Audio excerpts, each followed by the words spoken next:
Ces demandes sont depuis une vingtaine d'années, une trentaine d'années, très fréquentes dans nos cabinets dentaires. Il y a des gens qui veulent simplement éclaircir le sourire.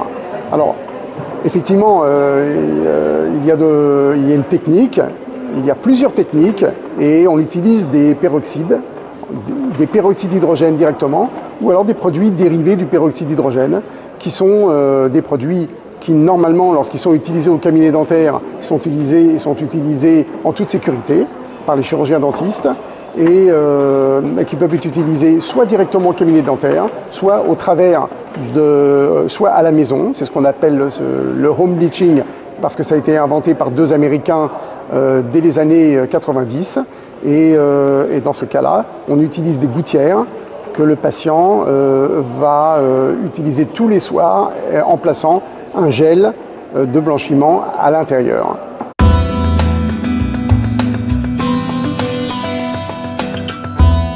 Les risques encourus sont surtout liés aux concentrations et aux produits. Et il y a eu des dérives dans le passé, notamment avec les barres à sourire, et même au tout début de l'histoire du blanchiment dentaire chez les chirurgiens dentistes, qui ont appris, à cause des effets secondaires qui malheureusement sont arrivés, à être plus prudents.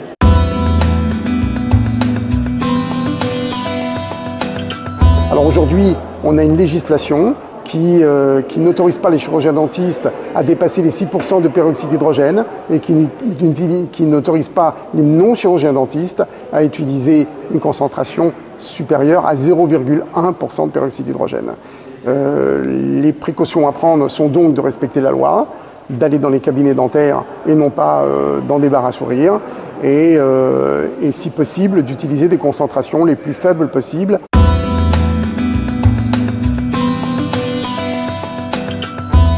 Et pour éviter les risques, le chirurgien dentiste va faire un examen clinique et pourra indiquer au patient s'il est indiqué pour lui de faire ce type de blanchiment et ce type de technique.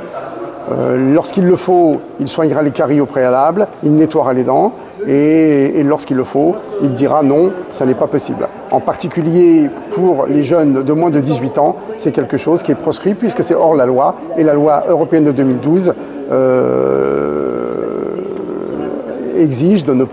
demande de ne pas faire de blanchiment à ces jeunes.